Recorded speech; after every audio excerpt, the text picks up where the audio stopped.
Hello, everyone, and welcome back to another episode, live stream of the award show Audit. Hey guys, Fat Guy Rules here. Welcome to the 39th. 39 of these. Wow. 39th bi-weekly award show Audit. That's incredible.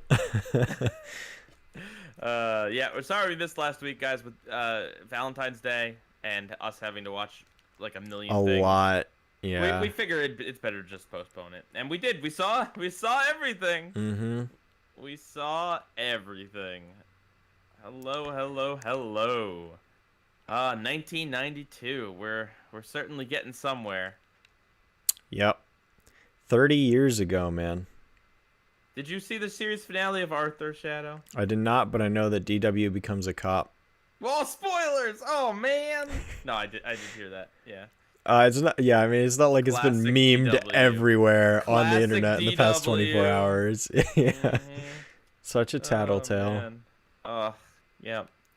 The last episode of, and the only episode of Arthur I've seen in 15 years is Arthur's teacher's gay rat wedding. Oh, I remember that one. And that's yeah. my favorite sentence.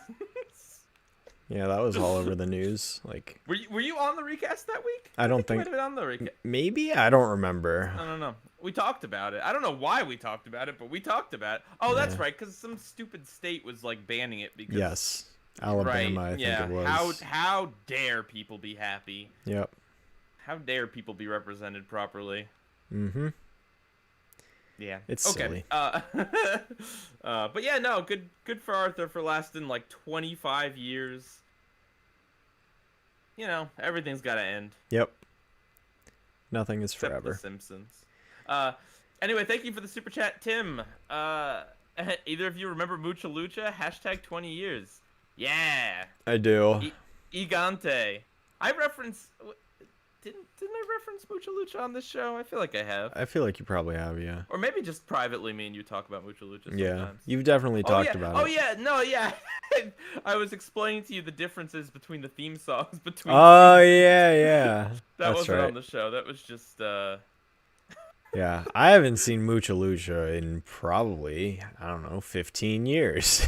Yeah, it's just a dark glimpse into what our friendship is like outside of this show. Yep, It's just memes all the way down. it really is. All right. Well, anyway, 1992. We're getting to music. Yeah, but Oh, boy. I was not on this planet, so we are in things that predate us. Yep. So, ooh, spicy. All right, Shadow, Mhm. listen to me. I'm All right. listening. So to set the tone, the top 5 songs on the Billboard year-end Hot 100 singles of 1992. All right, buddy. Okay. You know at least 2 of these songs. You know one of these songs. It is it is beyond description. It is beyond description. It is about a man and his beautiful love A man and his beautiful a certain love. body part. Is it Baby Got Back? It's Baby Got Back! Yeah, of Yeah, course. baby! Oh my Number god. 2 for 1992. You know, we're taking it back to a time when the world didn't take itself very seriously. Baby had back. Sir Mix-a-Lot was out there representing all of the women with the larger posteriors Oh my god. while shaming those with smaller butts, because we can't have body positivity unless we're putting someone down, right? Yeah, thanks, Becky. No, but it's a very funny song. Brilliantly referenced in the amazing Netflix original program BoJack Horseman. It is. All right, number 5 was Baby Baby Baby by TLC. Don't know that one. No. Number 4 was Save the Best for Last, Vanessa Williams. Number 3, you know this one. It's about a thing that Mario likes to do. Jump Yeah, Jump by Criss Cross. by Chris Cross. Okay. Yeah. I feel like I know that song. I prefer Van Halen's Jump, but that's just me. Oh, goodness. All right, number 2, Baby Got Back. And number 1, End of the Road by Boyz II Men. I feel like if I heard these songs, I'd know them. Yeah, maybe. Okay. Anyway, 1992. Yeah. Woo! How fitting that we're talking about 1992 on 2/22/22 on Tuesday. Yeah. It's literally the most 2 you can get. Are we going to vote for the Kids' Choice Awards in March 2022? I'm going to make him. On this very show, we will live vote for the Kids' Choice Awards. We could do that for a week if we want to. What do you mean we could? We are doing that. Okay. We didn't talk it over, but that's what we're doing. Okay, all right. I'm in. I'm glad. I mean, the last time we voted was basically a pilot for this. Yeah. And it is an awards show. So, yeah, man. Okay. Sounds like a plan. We'll do it. They do still do Kids' Choice Awards. Yeah. They had one year where it was all at home. You know, COVID. Yeah. But, yeah. When are the Kids' Choice Awards? Who knows? Who knows? I don't know. I don't But yeah, really we are gonna vote on this show live for you guys. We'll maybe let you guys have a choice. I don't know. I can't wait to vote for a bunch of people I've never heard of. Yeah, that's the Pie Guy way. That's the Pie Guy way. I hope Jace Norman gets nominated for everything. I wish. I gotta sneeze though. Uh-oh. Well, while you do that, I guess I'll go ahead and announce the 4 nominees that we'll be talking about tonight for 1992. I muted it. All right, go. Oh, okay. What do we got? All right, so 1992, like I said, there's only 4 nominees this week as opposed to the usual 5, but that does not mean that we have less content to talk about, not in the slightest. So, our first nominee is A Claymation Easter. Yep. Yeah. Second up, we've got Shelley Duvall's Bedtime Stories. Third is the Ren and Stimpy Show. Season 1. And last but not least, The Simpsons Radio Bart. Those are the 4 nominees for 1992. So, to be clear, we're not really 100% sure. Like, there might have been a singular episode of Ren and Stimpy that was nominated, or Shelley Duvall, but all of the sources just list the show. Yep. They don't even say season 1. They just say the show, and we only know because season 1 of both of those shows is what airs within the eligible time. But we watched all of it. Yep, we did. So this has got to be like the second. We watched the second most things to what? No, hang on. How do I want to phrase this? The most time we've spent watching nominees, but like I think it's the second most because I think the first most was that time we had that stupid dragon documentary. Because that was like an hour and a half plus like an hour dinosaur documentary plus like 40 minutes of something else. Yeah, there was one week where we did have to watch like 3-hour-long things. I forget which week that was. But no, but I'm telling you, the dragon documentary, I'm pretty sure it was like an hour and a half. So yeah, but I think that one was up against My Life as a Teenage Robot only. I think that was Escape from Cluster Prime was its other. All right, well, you know. But I think it was the one where we had to listen to John Goodman's dinosaur thing, and then we also listened to Kenneth Branagh's dinosaur thing. Oh, God. And then there was like a third thing there, too. All right, well, anyway, we watched all of Over the Garden Wall, but, like, bro, all of our Over the Garden Wall is only, 10, 11 minutes? Yeah. No, like 8, 11 minutes? Like, I don't know. It's not it's like not even 2 hours. Yeah. So. All right, well, I guess we can go ahead and kick things off with a Claymation Easter and start with probably the most interesting out of all of these. Yeah. Oh, Dragon documentary went up against Star Wars The Clone Wars. Ah, okay. Season 1 or 2, I wonder. Volume 2, according to... Oh, that was it. That episode defines our show. It really does. If we had to pick an episode of our show to be put up for an Emmy, I think Oh, yeah. Oh, yeah, 100%. That is like... Dragon documentary and the introduction of Gendy. Yes. Oh, yes. Oh, gosh. All right, A Claymation Easter. This is about... well, this was made by... What's his name? Will Forte? Venton. No. Vinton. Will Venom? Yeah, Todd McFarlane's Venom. Will Wheaton. Yes. Okay, anyway, it's made by the guy who did the Noid and the California Raisins for reference. But basically, this is a standalone Easter special about some sort of pig that works in a science lab who's kind of evil, and he decides that he wants to kidnap the Easter Bunny and then become the Easter Bunny by putting on a bunny suit and pretending to be a bunny. Yep, so that he can make $5 million. Yeah. This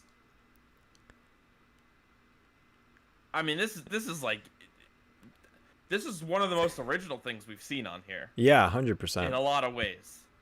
This guy also worked on the PJs too, which was something we already talked about. And I mean, yeah, you could tell because the way he does stop motion animation, the clay, like it has a very distinct style to it. It's very like detailed. Like there's a lot of flexibility and movement. It like visually this thing looks great. It looks unlike most other things we've talked about on here. I think it deserved to be nominated just for that because it's just it's a pretty spectacular display. Absolutely. It doesn't it doesn't have any like giant set pieces or like, things that look like crazy to animate, but just the amount of movement on every character and the expressions and just all of it, it's just all done really well. It's extremely impressive and definitely took a lot of hard work and effort to do. So like, by all means, I agree. Just on the technical aspect alone, it deserved to be nominated because it's very rare that claymation really gets as much recognition as other forms of animation. And this is like some of the best claymation I've ever seen. Yeah, absolutely. I mean, the guy, I was joking because I couldn't remember his name, but the guy knows what he's doing. Like he has a very long and storied career, and deserves any praise that he gets. Yep. Especially because it's an art form that isn't often tackled, and for what it's worth, I don't think that anything in this falls into like Uncanny Valley territory.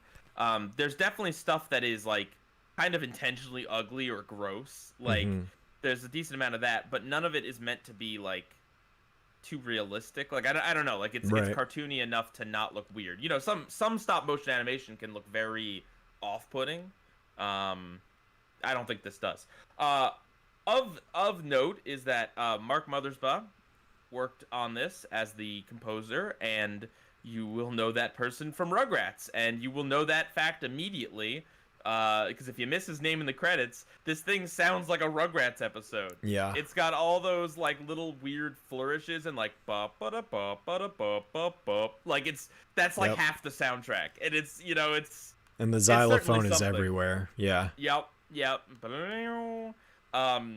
Granted, this happened like right when Rugrats was starting too, so it's not like Rugrats was an established show like it is now. It's just, we lived through 12 years of the Rugrats, so like those sound effects are just burned into my brain. Like that style of scoring is just very much the Rugrats in the same way that all the Guy Moon stuff is very Danny Phantom and Fairly Odd Parents. Oh yeah. Interesting.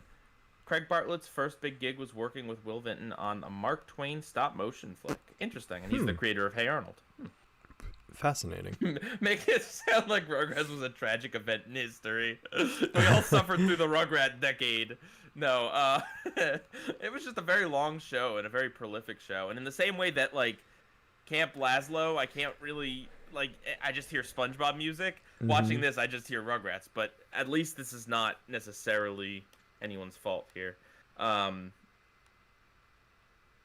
And I mean, I think the soundtrack works here. Like, it helps. It's like the claymation, it looks like unlike anything else. And the soundtrack sounds very unique. It just provides for a very, like, weird, surreal experience. And the story is so weird. It's not like, I don't know, I'm so used to seeing the same stories told over and over again that the idea that this mad scientist pig wants to kidnap the Easter Bunny so that he can become the Easter Bunny because he heard there was a lot of money in it. Yeah, you could sell out as the Easter Bunny.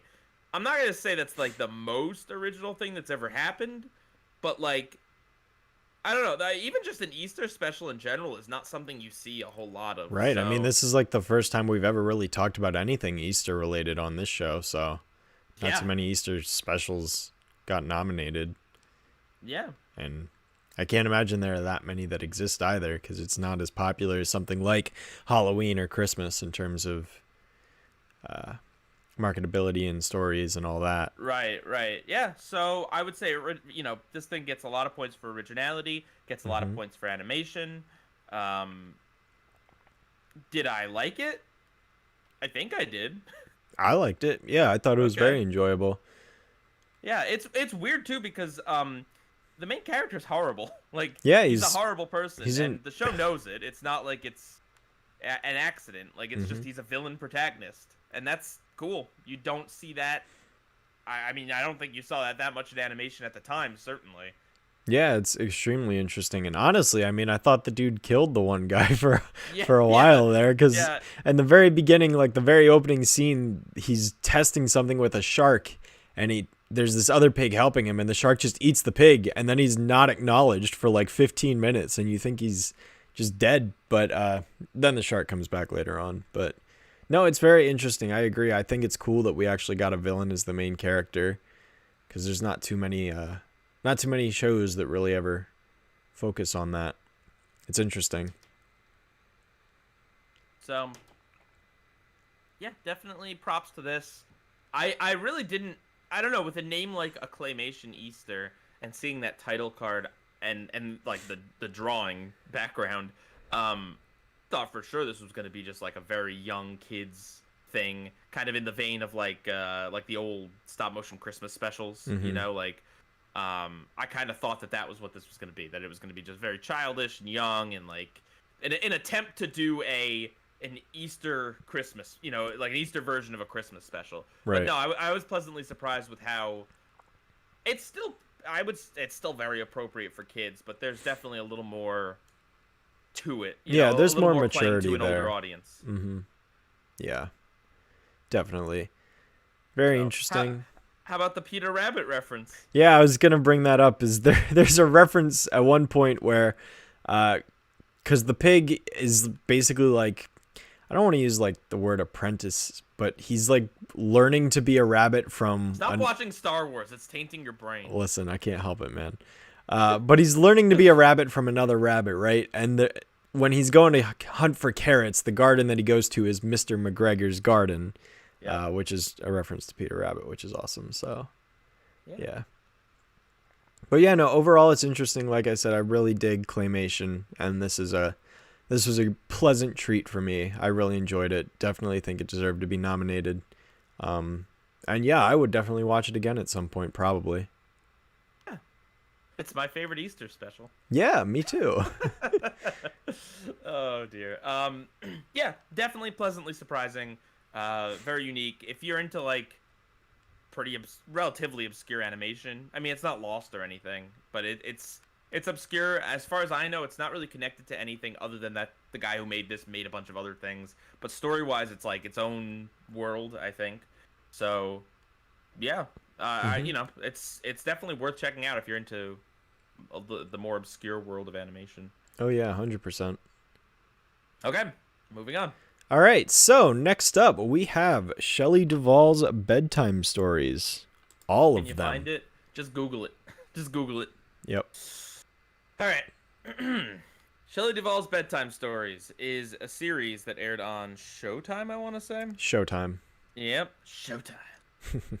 So basically, it's animated versions of children's books. It's an anthology series of animated versions of children's books, except instead of getting voice actors to just voice the characters in the books, they get a celebrity to narrate the whole thing and then read any dialogue for any of the characters. Yep. These weren't children's books that I recognized at all, but they're apparently popular children's books, or they were in 1992. So, yeah. We're just going to kind of go down the list here because, yeah, they're just all different things. Yep. So yeah, there's these wraparound segments by Shelley Duvall, whoever that is. I assume she's a children's author, but maybe that's just a bad assumption. You don't know who Shelley Duvall is? No. She was the female lead in The Shining. Oh. Yeah. Oh, that poor lady. Yes. Okay. That's like her most recognizable role. But well then why is she doing this? I don't know. Maybe she needs therapy. Well, she was through a lot. She did go through a lot on that set, so. Yeah, that's what I was referencing. Yeah. That maybe she needed a nice and soft, calm project to work on. Well, yeah. Don't you mean The Shinin? Sure. Oh wait, you didn't watch that. Never mind. Nope. Okay. So the first one is Elizabeth and Larry, which is narrated by Gene Stapleton, and it was written by Marilyn Sadler. This is about an old lady and an alligator who become friends. Yep. That's the whole thing. It's very weird. Very weird. Yeah, that's the thing. These are children's books, so and picture books at that, I think. So there's probably not a lot of pages to go off of, but each one of these is like roughly 10, 11 minutes. Yep. Yeah, there was one episode that consisted of 3 segments that were like 7 minutes each, but the others were all 11 minutes. 2 segments per episode. So, yeah, honestly, these basically felt like, I mean, I haven't read like any of these books to really compare it, but it felt like they literally just did translate the book to the screen. And, that's fine. I mean, it's a different visual way of presenting the story. But I will say the animation is, it's not the greatest. Yeah, it varies a little bit from short to short. Some of them have more detailed backgrounds. Some of them have a little rougher animation. I think as the season goes on, it gets a little more consistent, but maybe that's just, my perception, because who knows what order these were animated or who, what team did what. But yeah, so what'd you think of Elizabeth and Larry? It was strange. It's probably one of the strangest ones. Not the strangest, but one of them, because it's not really much of like a story. I wasn't sure, because when you think about children's stories, a lot of them kind of have this idea of having some kind of message or moral at the end. And this one was very hard to interpret, at least for me, which feels weird saying, considering it's, meant for a younger audience. I feel like, I mean, I don't know how many pages the original book was, but I feel like in children's book form, you can get away with something that's like 10 pages, and it's literally just a slice of life. Here's a weird thing that happened, right? Yeah. It doesn't have to conform to narrative, but as much as I'd say like an 11-minute-ish animated piece, I think maybe something needs to happen. Maybe that's just me. Mm-hmm. I mean, it's a bedtime story, so maybe the point is just to help us go to sleep. I don't know. Considering some of the other things on here, maybe that's not the case, but yeah, basically it's just this lady gets an alligator and raises it and then just lives with it, and then people think it's weird that she's friends with this thing. And so the alligator puts on the old lady's clothes to go out in disguise. And so you think maybe it's a message about, like, don't let other people's prejudices, ruin your fun or whatever. But they don't really go into that any further. Mm-mm. And then the alligator wants to go be with its family. So you think, okay, maybe it's like a story about animals belong in nature, right? Like, get out of here, mystery. But no, not really, because the old lady then decides to go down to Florida and live with the alligator. Yep. I don't know. Yeah, I wasn't really sure what to make of it. It was a very weird note to kind of start everything off on, for sure. Right. But again, I mean, remember, this is nominated for an Emmy, right? Yeah. Not a Caldecott award. Mm-hmm. So I'm judging it as an animated piece. Keeping in mind it was made for young children. But yeah, I thought this was weird. I thought there was kind of no point to it, and I didn't think the animation was particularly good on this one. No, I didn't either. A lot of the backgrounds. It did remind me of Daisy Head Maisie. Yeah, just in the sense that things happened and then it was over. Yeah. But although like, I feel like Daisy Head Maisie was a lot sloppier because it was trying to go for more. Daisy Head Maisie was also annoying. Yeah. So someone asked if do we fall asleep. So true story. Almost. I did watch this in bed. And I'm not gonna lie, I didn't fall asleep, but I was starting to nod off. We watched this at like 8 o'clock in the morning. Yeah, something like that. Oh man. Yeah. All right. So then there's Bill and Pete. Yep. Which is also about reptiles. By Tomie DePaula, narrated by Dudley Moore. It's about an alligator. I think it's a crocodile because it's in Egypt. I don't know. He lives in like the Egyptian desert or something. Yeah. And he learns to read.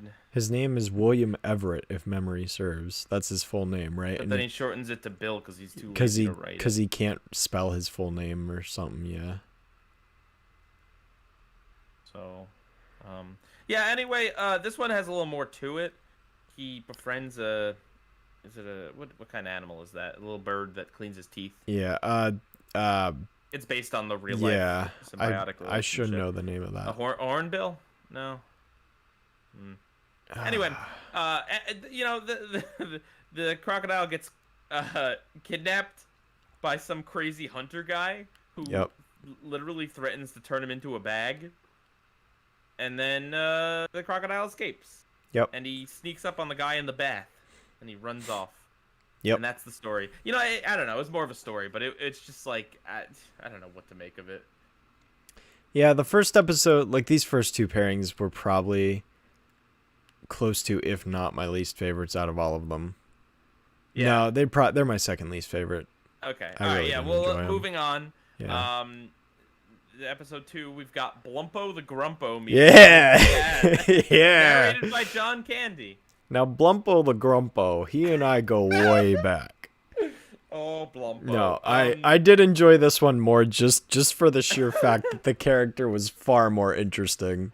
Yeah, and you know, it had a story to it. So basically, there's this grumpy guy who had the only thing he liked was his dog, and then his dog died, and so this is basically Up. But instead of a little Boy Scout, he befriends a cat. He goes to a hotel, and he wasn't told, but this is like a cat hotel where you can rent cats, which sounds awesome. But maybe they should like warn people about that because some people are allergic. Mm-hmm. But anyway, he goes and Arnold the shy cat takes a liking to Blumpo the Grumpo, and Grumpo is not a big fan of this cat. But then over time, he warms to it, and then he promises to come back and hang out with Arnold again. Yep. Yeah, it worked. The animation cute. was a little spotty, I'd say. Yeah. But overall, no, it was a cute, it was just a nice story. Blumpo the Grumpo should be a guest on the show. Blumpo the Grumpo sounds like a Red Letter Media character. Yeah, right? Hi, I'm Mr. Plinkett, and this is my new friend, Blumpo the Grumpo. Yeah. Okay, yeah. So yeah, that one was all right. And then we get to I think the most interesting one. Yeah. Okay. I guess these are all kind of lumped together by theme. Yeah. That's why the first two had crocodile, alligator, whatever it was. So the second one is called Millions of Cats by Wanda Gag, and it's narrated by James Earl Jones. Yeah, it is. And it's dark. Mufasa narrated the cat episode. Yep, before Lion King. Was it before the Lion King? I'm pretty What sure. year's Lion King? I think 94, right? Oh. I think Lion King's 94. Well, I don't know. James Earl Jones won 2 Primetime Emmys, just FYI, in 1991. Ooh. I don't know. If only we had a chat. I know. Oh, you were right. Sweet. You were right. Wow. So this is the first time James Earl Jones did a cat thing. That we know of. I mean, maybe there was something else really obscure in the 80s that... Blumpo the Grumpo gives Arnold the cat to Darth Vader. Yep. Oh, anyway, this is a story about an old man who, he's told by his wife, go get a cat. So The old man goes to the place where all cats live. Yep. This field, this beautiful field filled with cats. And then he's like, well, I can't take just one cat. I gotta take all of them because cats are amazing. And then he comes back home, and then his wife's like, no, you just one, please. And then he's like, all right, okay, listen up, cats. All right, only the most beautiful cat for my wife. And then all the cats are like, what? And so anyway, they eat each other. Yep. Too many cats. Too many cats. Yeah. No, but seriously, that's what happens. He's like, I want only the most beautiful, and then all the cats start freaking out in like a Disney acid sequence, and they literally like we see them fighting, and then like it cuts inside, and then it cuts back out, and there's no cats. Yep. And then James Earl Jones is just like, they all ate each other. It's like, what happened? Like, why? Why would they do this? I don't know, man. And then there was one cat left in the bushes away from all the other cats, and the old man's like, all right, we'll keep you. But my question that I asked like Pi... One Direction said, all right, you're the most beautiful because you don't know you're beautiful. The second you become self-aware about your beauty, you become ugly. Yes. What are you gonna say? This is my number one qualm with this story, and it's that if all the cats ate each other, like there had to be one at the end that wasn't eaten. Nope. What happened to it? What happened to that one cat that was still alive? What happened? Maybe the ugly cat ate it. Also, you would think that there would be more cat turds around, but and like bones and scraps of meat and. I'm just saying. I don't know how they expect kids to fall asleep to that story, because if anything, that'd keep them up at night. Fun fact, millions of cats won a Newbery honor. Wow. Wait a minute. Wanda Gag wrote Snow White and the Seven Dwarfs? Oh. The book. That won a Caldecott Award. Interesting. Huh. Fascinating. After we're done with the half-hour Emmys, let's do the Caldecotts. No. I don't want to read. We're getting real literary this episode. We started off talking about Arthur. Yeah. Oh, boy. Oh, man. All right. Third episode. Okay. But, yeah, no, that was really messed up. It was entertaining because James Earl Jones, James Earl Jones was the best narrator out of this first season bunch.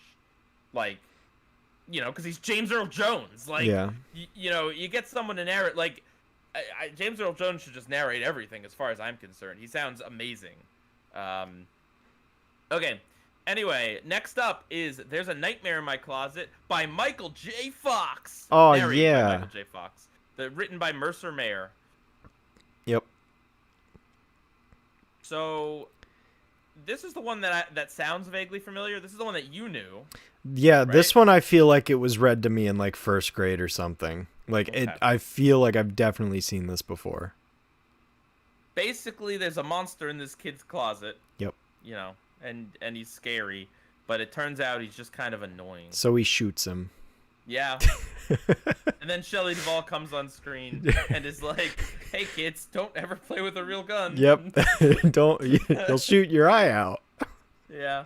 I love Michael J. Fox. I'm a huge Back to the Future fan. His narration wasn't great here. No, he didn't sound like he was into it. I'm pretty sure this was before he was diagnosed. With what does he have? Parkinson's, I believe. Yeah. If this was after, I feel bad, but his line delivery doesn't. It really just doesn't sound like he's into it. Like it doesn't. It kind of sounds like he's. I guess maybe they told him to talk quietly because it's supposed to be like a bedtime story type thing, but his voice kind of breaks a little bit. Like it's a very distinct voice, but it's not necessarily a very soothing voice. Yeah. James Earl Jones' voice is very soothing. I think it can be very menacing, but it can also be very soothing. Michael J. Fox isn't story. This is a very simple story. Mm-hmm. He was diagnosed with Parkinson in the late 90s. If it was late 90s, then it would have been way after this.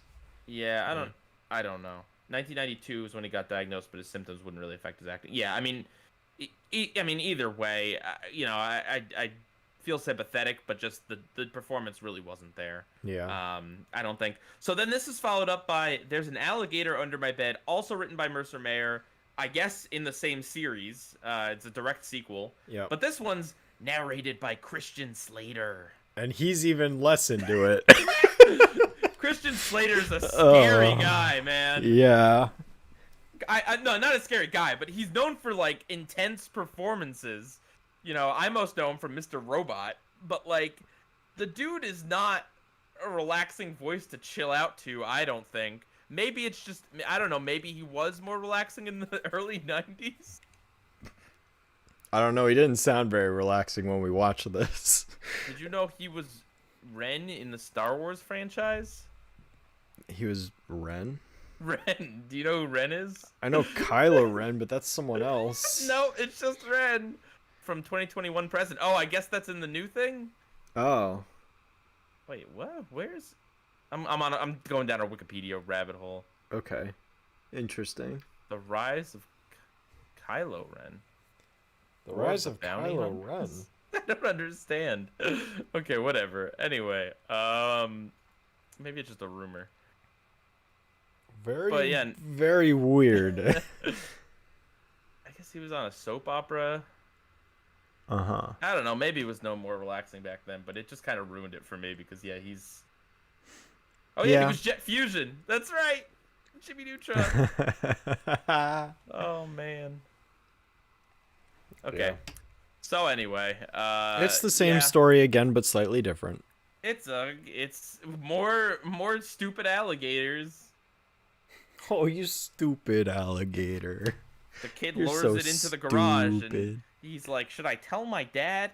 He'll be in for such a surprise in the morning. I don't know. Okay, wasn't he in Bob's Burgers or Family Guy? I don't know, but he was a character named Slater on Archer. Actually, yeah, we watched an that was one of the ones we watched, remember? He was in the Pocket Listing episode. Mm-hmm. He plays a character named Slater. Nice. How fitting. Okay. And then this is followed up, unprecedented, 3 segments by There's Something in My Attic by Mercer Mayer. But don't worry, because this is about a little girl. All right. Yep. It's a completely different story. Okay. And now the monster's above instead of below, or on the same level. Ooh. Yep. And this is narrated by Sissy Spacek. Don't know who that is. Yeah, me neither. Let's see what she's done. At age 6, she performed on stage. Okay. Oh, okay. Good. Yeah. That's all I'll choose. She has a long in history filmography, but that's all I'll choose to say about her. Just for fun. She was in The Ring too. Okay, there you go. Nice. Everyone's favorite. Oh dear. Okay. Yeah, I don't know. This is just more of the same. It's like Mercer Mayer knew how to write one story. Oh, she was in Carrie? Wait, she was in Carrie? That was what she was known for, and she was chosen to do this? Okay. All right. Yeah. Why not? I mean, I'm not saying everyone needs to be typecast, but, like, that's the thing. It sounds like some people are kind of getting into the bedtime story vibe. She does a fine job narrating, but it doesn't really feel like a bedtime story. Yeah. Also, yeah, none of these are bedtime stories. Why would you tell a kid about a monster in his closet, under his bed, or in his attic? Why would you tell him that right before going to bed? That sounds like the opposite of what you want to be doing. Yeah, because instead of assuring them that there's not, it's really just putting them the idea in their head that there is, and it's like, okay, good job. Good job. You did it. I'm proud of you. Kids will love hearing bedtime stories from known horror actors. Oh gosh, someone should recut the one with the Shining lady and just insert her screams just randomly into Oh my god, yes. story. All right, we're getting there, guys. You ready for Albert's Bad Word by Audrey Wood? Oh, and narrated by star of Powerpuff Girls Dance Pants, Ringo Starr. Ringo Starr of Powerpuff Girls Dance. Yeah, that's his claim to fame. He honestly, I thought his narration was one of the better ones too. Yeah, agreed. He's got a pretty relaxing voice. Oh yeah. But yeah, so Albert is some rich, privileged kid who is at some fancy dinner party dressed in like a little sailor suit, like he's, I don't know, like like he's rich because he's rich. And then he hears some old white person say a bad word. And then it was Heck Boy. Yeah. Spoilers, they don't reveal which word it is. But, it was Heck Boy. We know it. Yeah, okay. Well, anyway. The bad word is like a little demon monster who just kind of hangs out with this kid until the kid, like, gets hurt. And then he screams out the word. And then his mom makes him brush out his mouth with soap because this is from back when we punished our kids. And all the adults get upset that he said a bad word, even though like he was in physical pain and it was a natural reaction. Right, but, right. And he didn't direct it at anyone. It wasn't like hate filled or no. It just got punished the kid further. Yep. So anyway, he goes to visit the gardener wizard. That's what he's the called. Gardener Wizard. Yeah. It's Everyone's got one Wizard. of those. Yeah. That was kind of funny. And the Gardener Wizard is like, here's a bunch of British words you can use to instead of cursing. And then he does. He uses fiddlesticks and stuff. I don't know. And then everyone praises him at the end, and the little demon jumps into a golf hole. They're proud that he didn't say Heck Boy. This book was one way my mom tried getting me to stop saying words like stupid. Interesting. I don't really think it works too well because, like, I mean, I guess it gives kids some alternatives, but it doesn't really explain, like, why you shouldn't say words like that. I mean, no, right? Like, it just says that they're bad. Right. It's like some words are just inherently bad. And I mean, don't get me wrong, there are some, but, like, I would say those are more the slurs. And I don't know that this story was going for that. As much as I can joke about it's a bunch of rich people. He heard the word from a rich guy, so. Yeah. I don't know.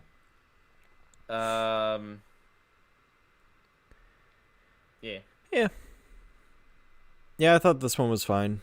It had this is where I feel, okay, well, technically the previous episode is where it felt like it really started to get a little more distinct with the art style replicating the books, but like this one definitely looks different than all of the previous entries. And as we continue to go through these next couple of episodes, like each one has a more stylized appearance that caters towards the original book, I'm sure, is what it's going for. Right.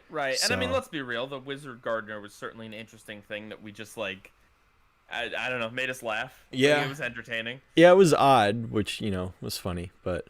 Yeah, and Ringo did a good job narrating. Mm-hmm. Okay, next is Weird Parents, narrated by Bette Midler. Yeah. Yay.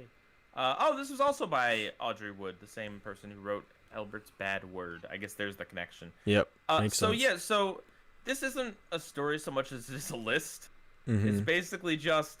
My parents are weird because they jump up and down. My parents are weird because they blow me big kisses.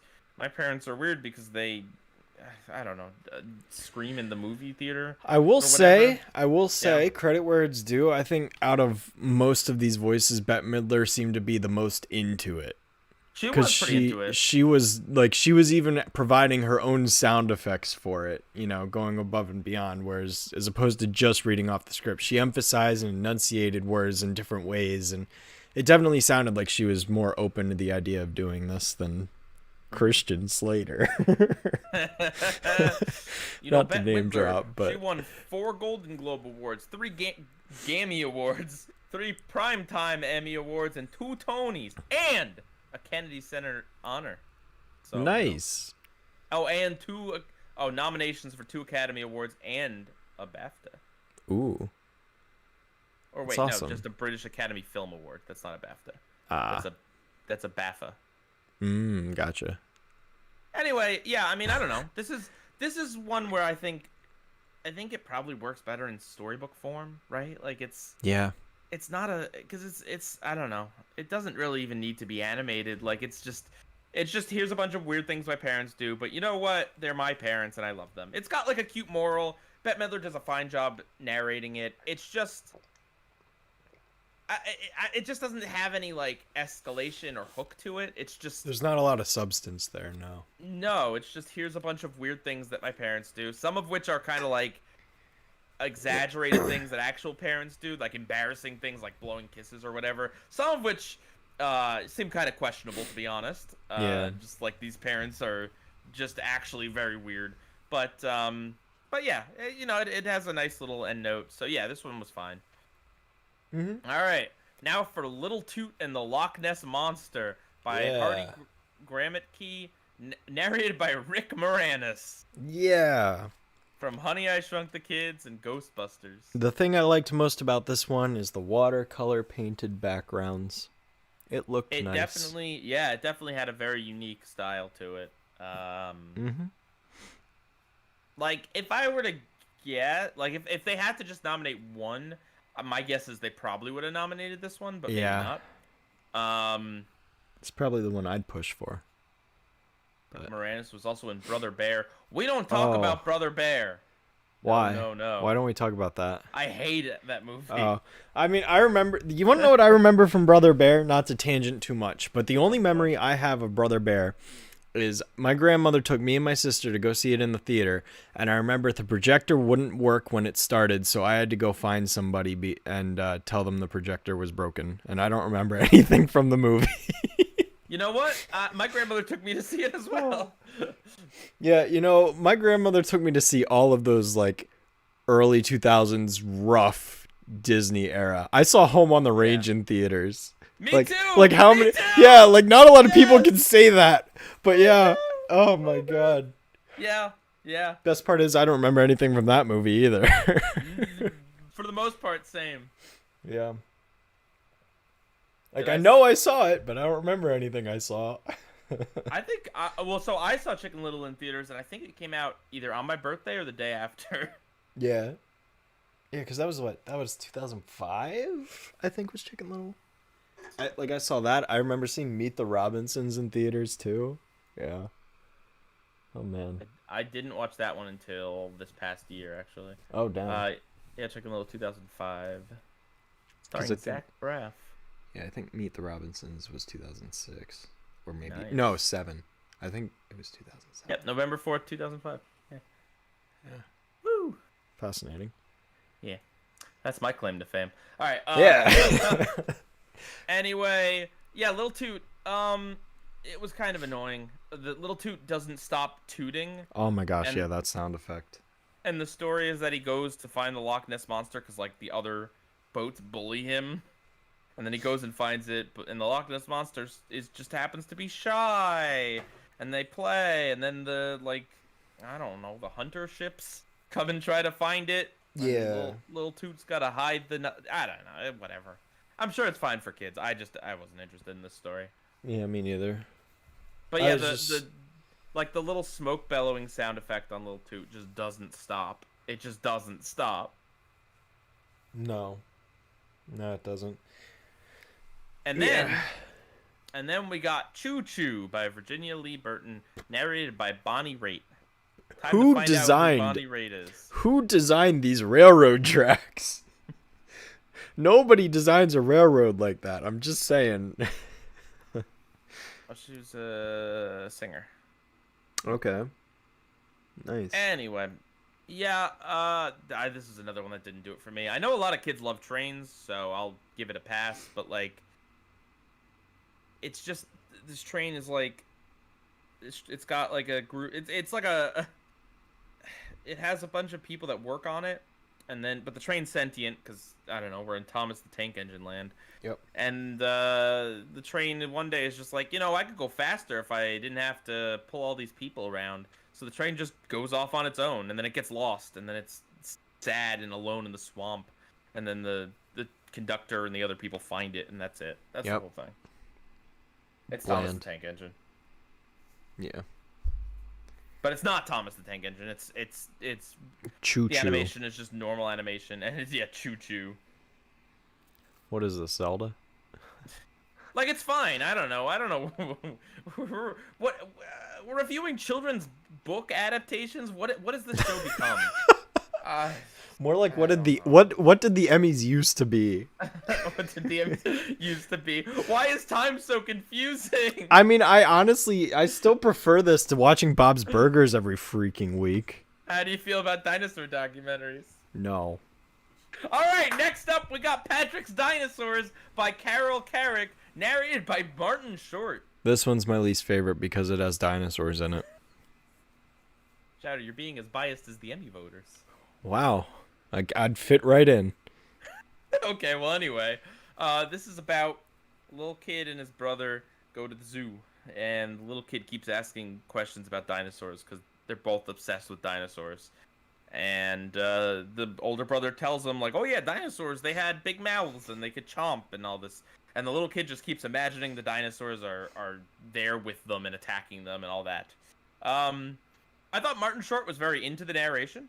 I thought he did a great job. And although, yes, I also have a distaste for dinosaurs at this point, I think it's cute enough for a children's book premise. I think it escalates nicely. Like, by the end, he thinks there's like a T-Rex attacking them, and I thought it was cute. Yeah, it definitely plays on the childhood imagination aspect a lot with how the kid imagines people and dinosaurs could interact. It's very Rugratsy. Yeah, 100%. Award show audit book club. Basically. I mean, all of the other reindeer was based on a book too, so it's not like this is the first time we're talking about children's book stuff, but... All right, buddy, listen, you gotta stop talking about Olive. Listen, I gotta reference Olive. Olive is amazing. Do I need to get Matt Grady? No, he is banned. He is banned because of that stream. He got himself banned. He's not allowed. Shadow, would you watch a mixture of Bob's Burgers, Fantastic Voyage, and dinosaur documentaries? That is my personal heck boy. Oh my gosh. You're not even... If you're gonna use Heck Boy, then you should say the other one. It's Heck Boy. Gosh. Oh my gosh. All right, moving along, or else we're never going to get through this. So then there's a sequel to that one called What Happened to Patrick's Dinosaurs by Carol Carrick, still narrated by Martin Short. And yeah, he's still into it. This one's a little less enjoyable. It's basically the little brother just making up facts about dinosaurs, including that they lived with humans and they went on a rocket ship into space and all that stuff. It's like very similar to the first one, but it's kind of like a flip-flop where the little brother's telling the big brother these things. I didn't think it was as good as the first one, but I thought it was passable enough. It was fine. Yeah, same. All right.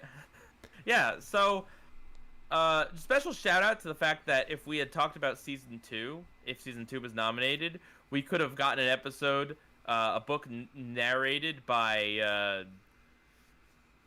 what's his name? By Morgan Freeman. Yes, by Morgan Freeman.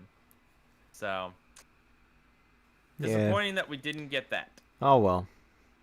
Yeah. We could always go watch it in our free time, but Nope. I probably won't. What did you think of the show overall? It was fine. I don't know. I mean, I would have been interested to see more of like the in-betweens with Shelley Duvall, because, you know, for this being called Shelley Duvall's Bedtime Stories, we really didn't get much of her. But as far as celebrities narrated, like, yeah, right. No offense to Shelley Duvall, but like overall, I mean, the animation varies from not good to decently okay. But like, it's definitely rough in a lot of places, and it doesn't feel like it was given a huge budget. Wow, Lagnarat just posted in the server that they have a DVD that they burned of Shelley Duvall's Bedtime Stories. Really? Wow. How about that? That's pretty wild, man. Yeah. Yeah, like, I mean, ultimately, like, here's kind of part of the weirdness of this is just that it's like, you have to want a children's book, but then not actually want to read that children's book, but also, watch it. Also, this isn't, because like the characters aren't even voiced properly. Like it doesn't feel like an animated series either. It feels like a weird halfway point, and at that point, like just read to your kids, right? Like why do you need this even? I mean, I guess for the kids out there that whose parents don't read to them. I guess, yeah. I don't really know either. Yeah, Reading Rainbow. That's Reading Rainbow. That's a better. Yeah, I think this was made in very, with very good intentions. Like, I think highlighting these books is good, I guess. I don't know. I think that, the celebrities, some of them gave a really good performance. Some of them maybe didn't. But I would imagine young kids would rather either watch animation like Arthur or read a story. And especially like if you're a parent, I don't know, if I was a parent, I would rather read my kid a bedtime story at night when they're going to sleep rather than just like putting the TV on for them. Like, yeah. Right? I mean, get some more, one-on-one time, together. I don't know. I mean, I'd kids much away rather. from the TV. I don't know. They say all sorts of things about like you shouldn't have screens right before bed.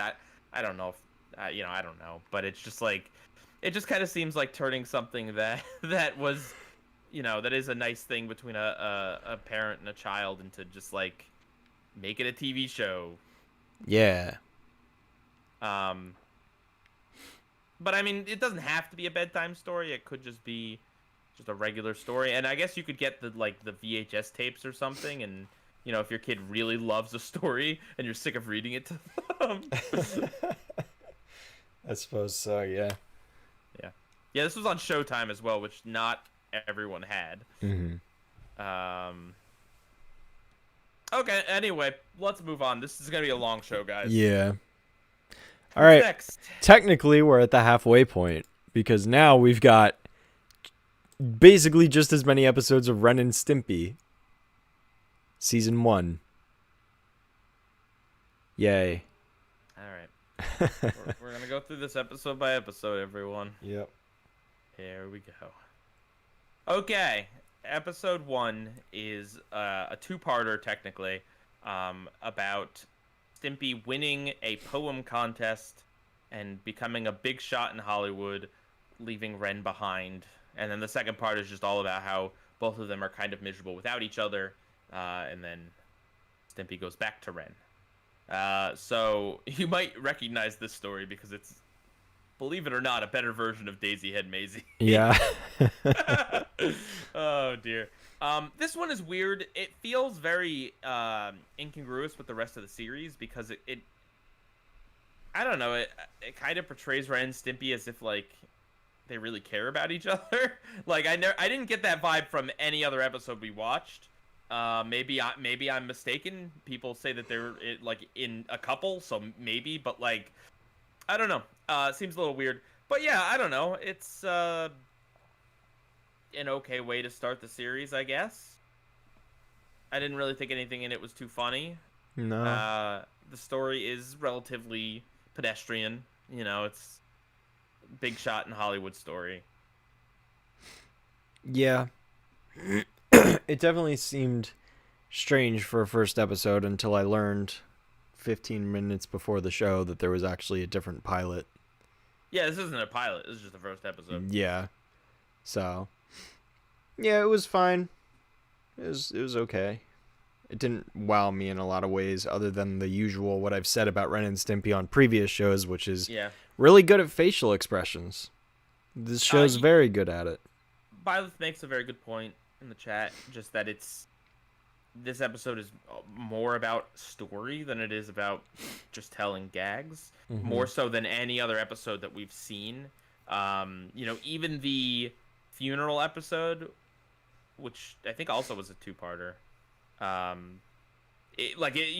one was more just like a series of vignettes about death than like a serious story. Not that this is a super serious story, but it's just, I don't know. It seems to care a little more about story than any of the other episodes, and therefore it kind of feels weird. Yeah.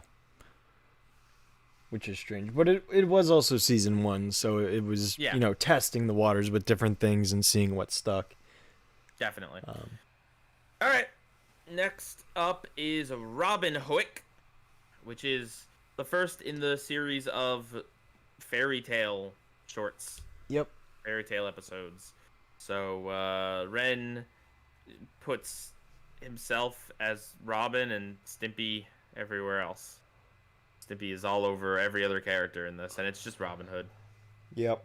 I wasn't a fan. No, this one didn't impress me in any way. It just felt like it was a retelling with the characters, but didn't really expand on it or twist things up or around or anything like that. I'm in agreement. I didn't really like the fairy tale segment. And yes, good point, CDCB. We are not done with bedtime stories. This is a bedtime story episode.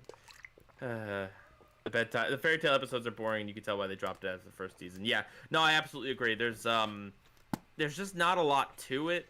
I guess like standout memorable jokes are like they do the Rapunzel thing, but it's what, nose hair, I think. Yeah. Not a great joke, but like, you know, it's something I remembered. I don't really remember a lot else about the episode. No, yeah, none of the fairy tale ones really grabbed me. I think there was only 2. Yeah. All right, next it's Nurse Stimpy. So Ren gets sick, and then Stimpy nurses him back to health, but like Stimpy's kind of an idiot, so Hilarity ensues. do a great job. Yeah, no, this one didn't work for me. It's just, It was like a worse version of Suds. yeah, it's probably the grossest of the ones that we watched. Yeah. And not in a good way. It's just the let's torture one character with gross stuff for 11 minutes and that's it. Yeah, and I'm in agreement with Zorro as well. I felt like the animation wasn't very exciting in this one either. Yeah, for this show, no. just I mean, felt I think bland. it all takes place like in their house, and mostly in their bedroom, I think. Like, Yeah, just not a lot of movement or action happening. I wasn't a fan of this one either. yeah. Okay. Next up, it's Space Madness. This So one is was the- pretty good. This is the first of the sci-fi episodes where it's like parodying like outer space serial shows, like what, Land of the Lost or whatever. Yeah, this one was interesting. Stylistically, it kind of hooked me a little bit. Just the idea that these characters are slowly going crazy out in the vastness of space, and that there's a button that erases history. Yep. It's weird, but it's weird in a good way. There's a level in Nicktoons All-Star Brawl or whatever that's based on this episode. Ren floating around, Floating in the bathtub. Yep. Yeah. That's pretty good. Yeah, and I wasn't expecting this kind of weirdness that they have like these space alter egos basically. Mm-hmm. So. Did we watch this on Paramount Plus? Yes, that is how we watched it. I watched it on Paramount Minus. Oh. Got him. Yeah. So I would say I enjoyed Space Madness. I didn't love it, but I enjoyed it. I thought Yeah, it was I liked alright. it. Yeah. Okay. Next, it's The Boy Who Cried Rat, which is like a very Tom and Jerry story where Ren disguises himself as a mouse and infests a home in order to get Stimpy in with the homeowners, and they just kind of con them by eating all their food, pretending to be doing a cat and mouse chase. Yep. And then there's I a really thought- long and drawn out sequence of Stimpy chewing Ren. Yes, I thought this one was good. I really enjoyed it. I don't know, it kind of had like it was a good premise. It had kind of like some classic cartoony stuff in there. It was nice enough to see the two getting along for once. Yeah, right. And then there is a little bit of gross out towards the end, but I didn't think it was too bad. It's kind of funny how long it goes on for. Mm-hmm. Yeah, this one was all right. I liked Space Madness more than this one. I mean, better than most of the other episodes we talked about, but I don't know. I wasn't really a fan of the whole chewing sequence personally, but I'm also someone that's like extremely grossed out by vor and stuff, so like, yeah. Not a fan of that, but that's just me. You're afraid of the ocean and you're afraid of being put in someone's mouth. Yeah, Attack on Titan literally scarred me for like 2 months. My girlfriend makes fun of me for it. How does this all relate to the Fantastic Voyage stuff? Wow. Listen, it's complicated. There's a difference between going inside the body willingly and being eaten. There's a very huge difference. Okay, all right, bud. Okay, so then we have Big House Blues, which is a cleaned up version of the theatrical pilot. I don't know if this really counts for season 1 or not, but it aired in 1991 alongside other episodes from season 1, so we watched it. We just watched it right before this show. Yep. This one's about Ren and Stimpy getting caught. They're like starving on the street. They get caught by the dog catcher, and then they find out that it's not just a big party. All the other dogs are being put to sleep, and then they have to escape. And they escape with Angelica. Yep, with Elmira, voiced by Angelica. Yeah. It was okay. I don't know. You can tell it was like a pilot. It was a pilot. Yep. That's how I describe it. 1991 because they ran out of episodes to air and Nick needed content. That sounds about right.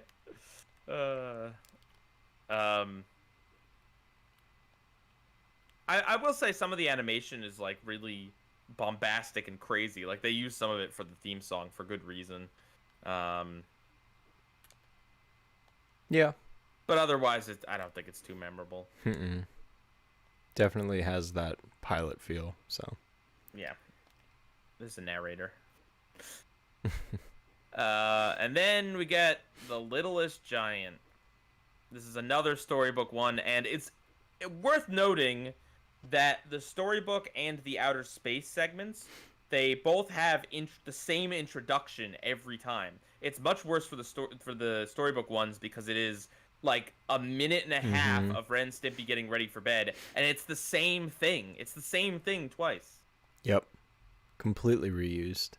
I think the idea is that they shuffle these episodes around, so like you're not supposed to, obviously this wasn't made with binging in mind, watching all the episodes back to back.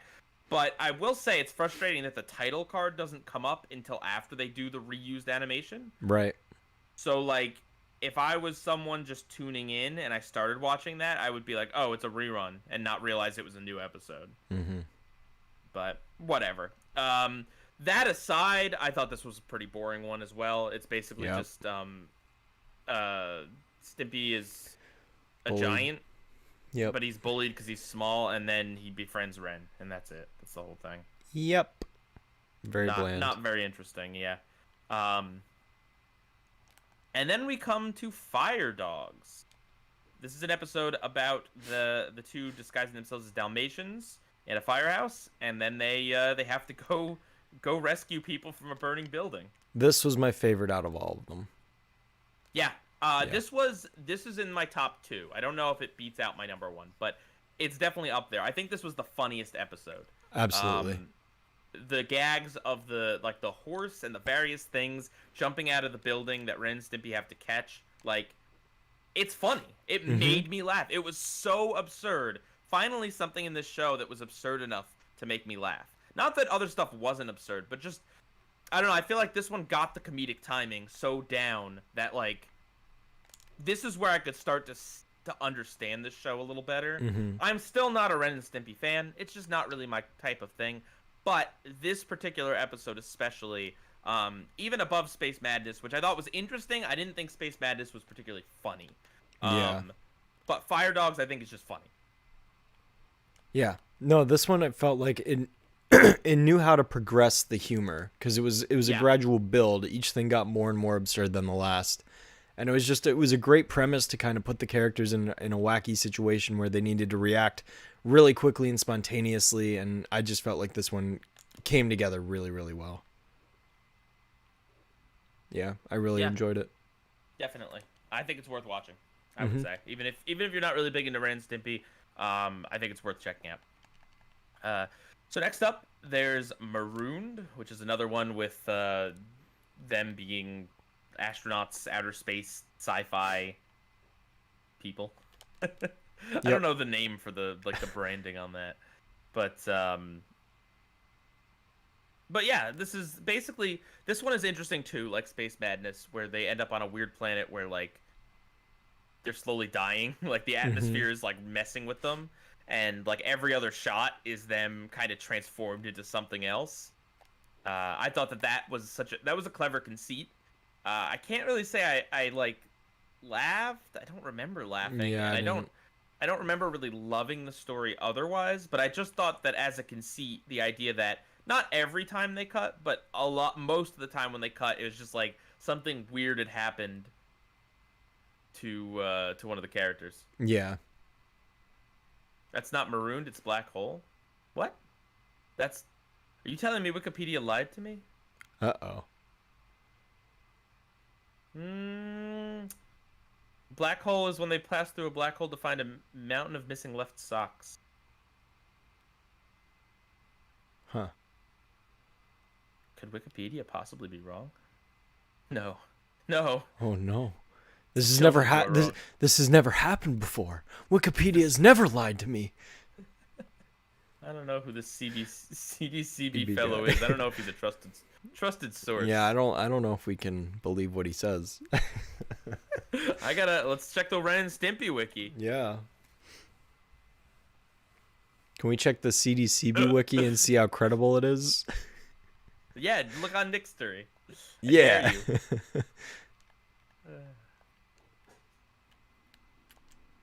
They did like 5 of these themed cartoons, space themed cartoons. They're easy to mix up. Yeah, I agree.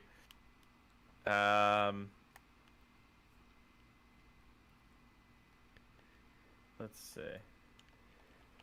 When has Wikipedia ever spread false info? Never.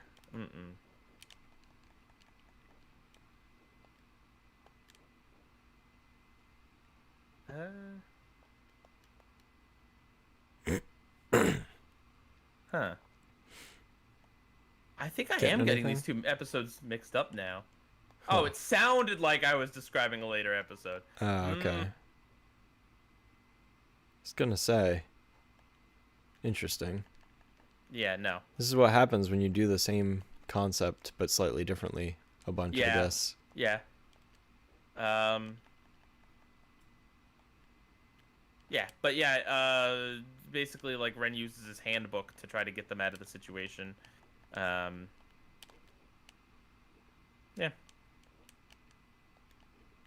The transforming was from black hole, the survival is maroon. Really?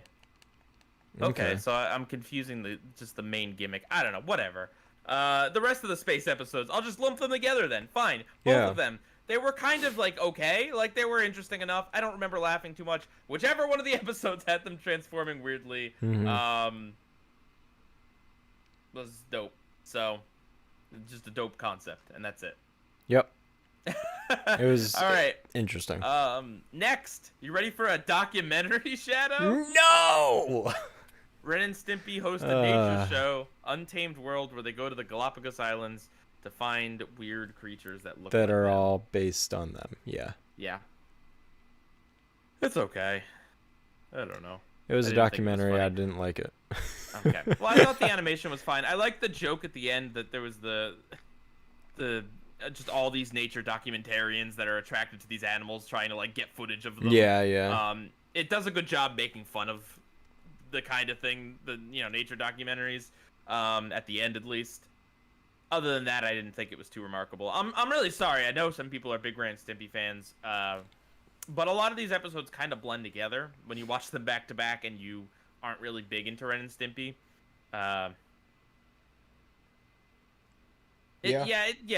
agree. Entertainment Joe. Like I thought there was some like interesting designs, not a huge, like not super big into the jokes, or even just like the whole setup. It was a little slow.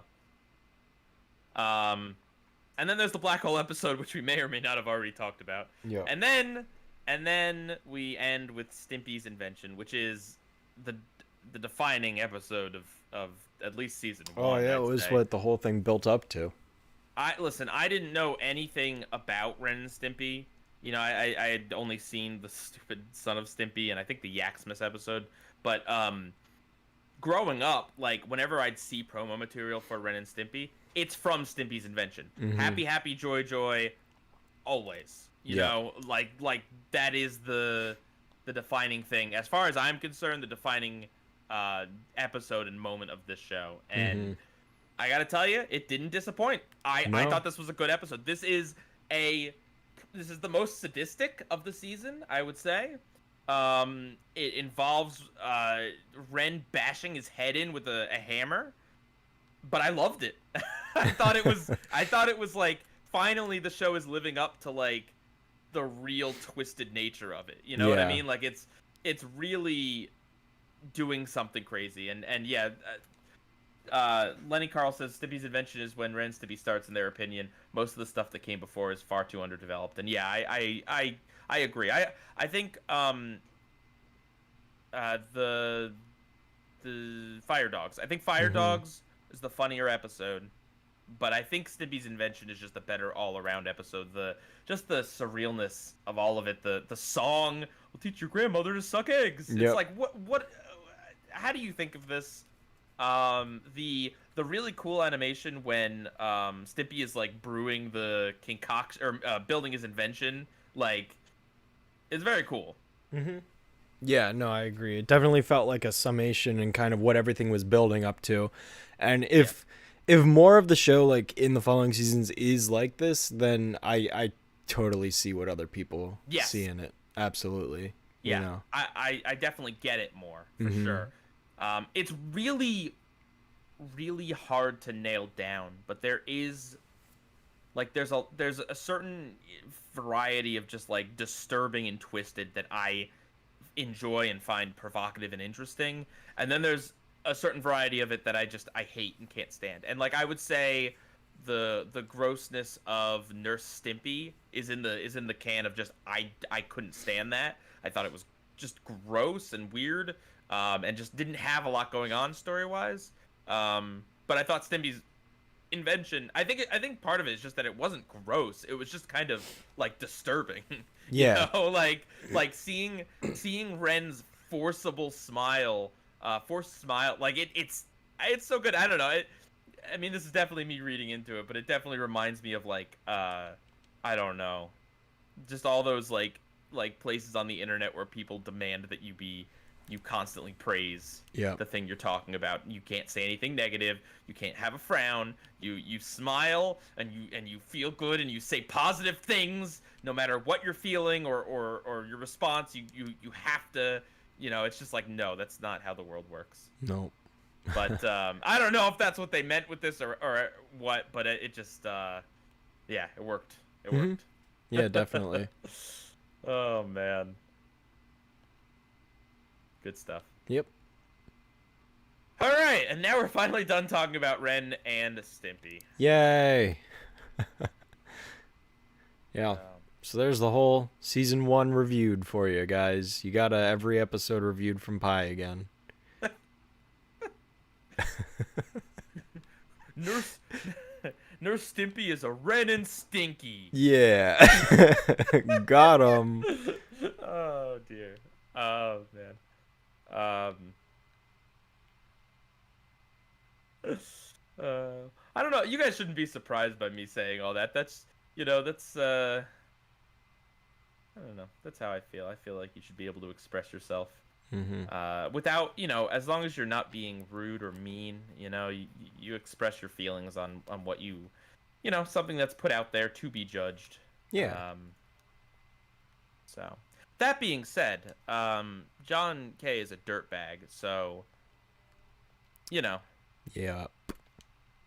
Nurse Stimpy, you know, the person who made it should feel bad because it's John K. Yep. Bob Camp can feel okay about himself. I think he's fine. All right. Anyway. All right. So moving on from that, last but not least, The Simpsons. Radio Bart. Wait. We don't have an overall summary? How is that? What's your overall feelings? Overall? Or are we saving that for ranking? Yeah, we can save it for ranking. All right, fine. All right. Yeah, so Radio Bart, The Simpsons, Season 3. Okay.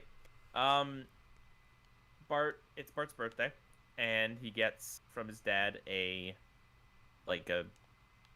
like a walkie-talkie type thing that he can speak into a radio. I think it like it switches to the frequency or something. But anyway, he uses that to prank everyone to think that there's a little boy trapped in a well, and then Bart becomes the little boy trapped in a well. Yep. And yeah, I mean it's a pretty basic Boy Who Cried Wolf story. You know, it's a really relatively early Simpsons episode. But I think it is a pleasant episode that just kind of, it has a lot of that like early Simpsons, just kind of like, I don't know, chill vibe. Like, this is the episode where... Wait, this is the one where Lisa does that dance meme, right? That GIF. The dance meme? Did it? That was this. Listen, I've been watching a lot of Simpsons. I don't know. If it is a meme, I don't know of it. Oh, all right, fine. It was Sorry. a GIF. Maybe I'm thinking of the other episode I watched. Never mind. But yeah, I like that Homer, really tries to get Bart a nice gift, like his. She dances at the beginning of the episode. Yes, thank you, Toon J. Okay, thank you. It is okay. You know what? Shadow? How dare you gaslight me? What? I didn't. What? How dare you? Here, I'm gonna put the GIF in the server. Boom! It's right there. There's the GIF. She just vibing. I didn't know. She just vibing, Shadow. I didn't know it was a meme. Well, it's not really a meme. It's just a reaction image. Oh, I haven't really seen it. Okay, well, fine. You know what? Fine. I haven't seen Star Star Wars. Wars, I didn't mean to hurt you. Just kidding. I've seen Star Wars. Of course you okay, have. Of course you have. There's someone we know that worked on it. He's a close friend of ours. Shadow, we're already at 8:22. All right. Okay. We gotta Okay. listen, bud. Listen, this episode's a descent into madness. Okay. Okay. All right. Fine. What do you think of the Simpsons episode? I enjoyed it. I liked it. I thought it was good. It was your standard boy who cried wolf story. Like you said. But I thought it was good. I liked the absurdity and how like everyone got swept up in the hype and the craze of this boy in a well. And like it evolved into like, here's a carnival. Now it's on this popular TV show. It basically swept the nation. Like a popular trend or fad or big event. Like the dress that was blue and black or white and gold, for example. But yeah, I thought it was fun, and it was kind of a nice, taught Bart a lesson in the end, but also I liked how everyone came together to dig him out, and I thought it was funny how the canary fainted, and then I forget what the reasoning was. It died of unrelated causes. Yeah, and they're like, all right, back in the cave. yeah, that was fun, but that was definitely the funniest part of it. Yeah, I also like the We Are the World parody. Yes. Where like all the celebrities in Springfield come together, and Sting come together to sing this just like overly emotional song, a parody of We Are the World. But clearly it's just for like a vehicle for Krusty. Like Krusty doesn't actually care. Yep. It has some good commentary about like, I guess people not monopolizing, profiting off of like tragedies and sad things, and it's this commentary on the cops being too fat to fit down the hole, and they're ineffective. This is probably the most amount of cops that have been in the Springfield police. There's usually capitalizing. Thank you, Toon J. Man, Toon J even knows the words that I'm trying to say. Yeah, how about that? Toon J, buddy, you're on it. This is one of those episodes you show to your parents to prove it actually has good morals and isn't the downfall of America or whatever. Take that, Barbara Bush. But yeah, no, it's like a pleasant episode. It's not one that has like, it's not mean in its commentary. I wouldn't say it's not really biting. It's just got commentary on how everyone wants to make a quick buck off of this event. Everyone wants to be a part of it. And I think it also kind of has an interesting commentary on like people were willing to help and care about an innocent little orphan kid, but like when they find out that the victim is actually, kind of a bratty, misbehaving prankster, they suddenly don't care. You know what I mean? And it's like, hey, oh yeah, no, Shadow has no idea why I mentioned Barbara Bush, but you got it, and that's what's important. Yeah, I don't know. Yeah, that's fine. So anyway, I don't know. I think that does say something. I think people definitely are willing to care more about like a sympathetic figure rather than an actual person. Yep.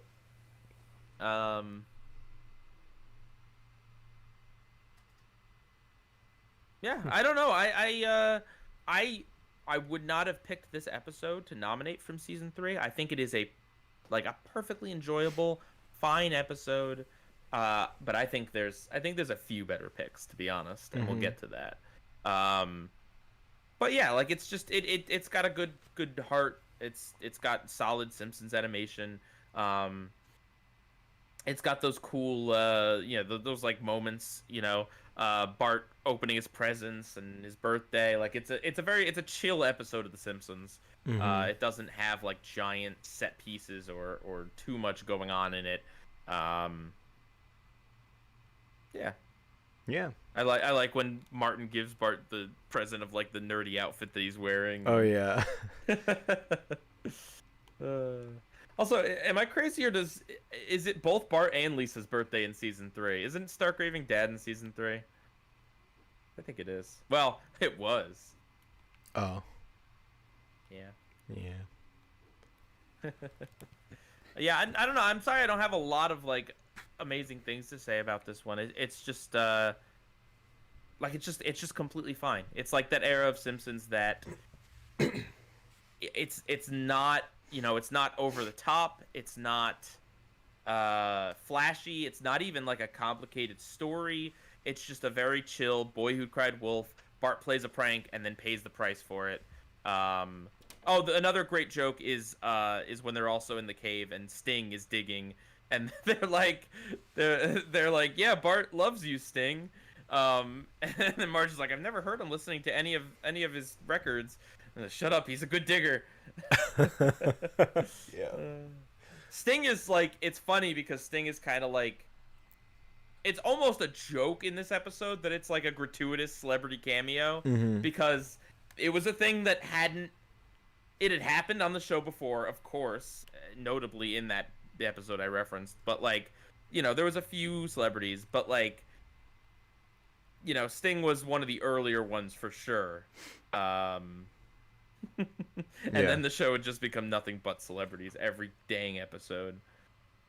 Yep. For 50 years. Yeah. Oh goodness.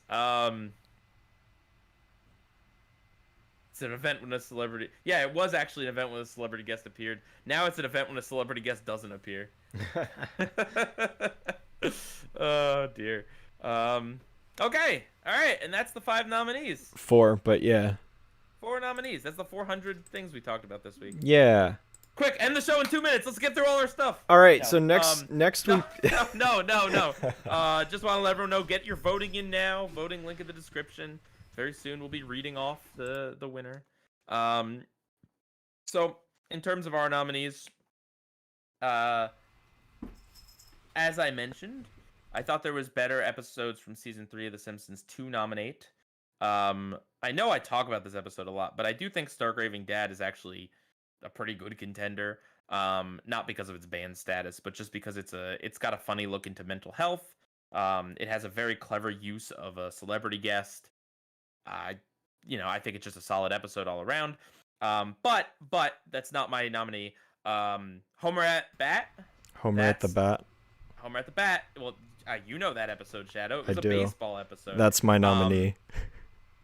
Okay, well, it's not mine, so shut up. Fine, I'll let you talk about it then. Go Okay, I've been saving my Simpsons nominee since like the 3rd week we've been doing this show, because I was like, I gotta nominate The Simpsons at some point. What's the Simpsons episode I know? Oh yeah, the baseball one. That one's really good. So I've been saving my 1992 nominee for almost a year now. Mine is definitely Homer at the Bat. It's an all-around amazing episode. It was probably my first taste of what really good Simpsons is like, and I really enjoyed it. It's got a ton of MLB cameos, because of course Simpsons gotta have cameos, but it's also a great story, a huge love letter to baseball in so many different ways. It's hilarious. It's I love when they make fun of Daryl Strawberry and he cries. That's amazing. There's a great reference to the Wonder Boy bat, the Wonder Bat that Homer has. That's a reference to The Natural, which is a very prominent baseball book that I actually read in high school. Obviously it's named after the famous Casey the Bat poem. It was so influential that Homer Simpson was nominated into the official Baseball Hall of Fame. Like, this is a really, really notable episode, and it's a great watch through and through. Definitely worthy of a nomination, and is my pick. We should do the Baseball Hall of Fame audit. where we go through all the baseball Hall of Famers and audit whether or not they were worthy. I don't think he deserved it. He was on roids. Yeah, everyone knew it. Yeah. We all know it. Oh man. Well, I mean, if we did it that way, we'd eliminate like probably half the Hall of Famers. But oh dear. Thanks for the super chat, Toon J, who says they'd nominate Henry Youngman Day. Oh, Henny Youngman Day from Tiny Toon Adventures. Recurring guest partially did assistant animation for that episode. Recurring guest, you say? Are you afraid to say his name in case you'll summon him in this already too long episode? It's okay. You can say it, Toon J. I know it's Mike Judge. Bring him in, Pie. Bring him in. Back in my day, the Toons were tinier. Now we got all these big Toons. Weren't there big Toons before the Tiny Toons, though? And then they brought in the Tiny Toons and then got rid of them? You're a loser. I'm sorry, Mr. Judge. I'm so sorry. I'm sorry. No, we had the big hero 6 now, and it's too big, and 6 is too high a number. Mr. Judge, can I ask you one question while I have you here? Was there ever... You sure can. Was there ever a baseball episode of King of the Hill? Baseball is very American. I know. So I would not be surprised. However, Hank Hill's sport of choice is football. I mean, that's fair. Football's not bad. Did you know what? Hank Hill once did 6 touchdowns in one game, I tell you what. Really? That's impressive. He was helped by his friend, the Bulldozer. Did you write it that way? Are you proud of the fact that you had it written that way? Well, I gotta go now. My son. Can I just say, Mr. Judge, that Toon J723 is more reliable than you, because he just straight up came out and said, Season 3, Episode 24, take me out of the ball game, just like that. Wow, even Toon J knows your own show better than you, Mr. Judge. You just got showed up by Toon J. Well, Toon J is a very knowledgeable source. He is. He's probably the saving grace of this stream. Because he's so good. He actually Googled it. Okay. Fair enough.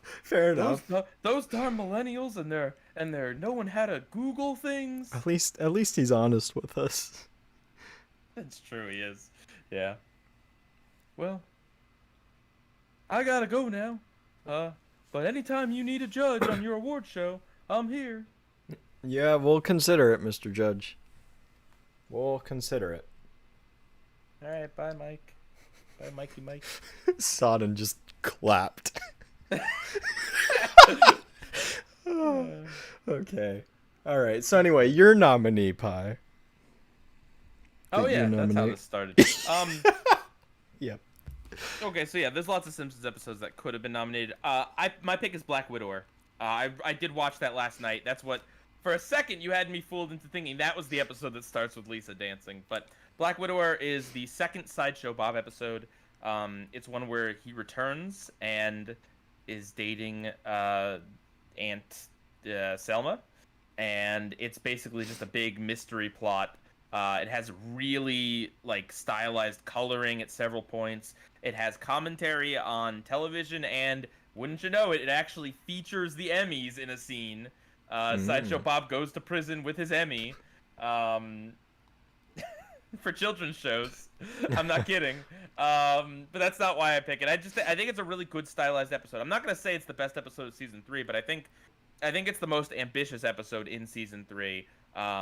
Just in terms of style, and the story is solid as well. So yeah, that's my pick, Black Widower. Nice. Put that in your cigarette juice box. And smoke it.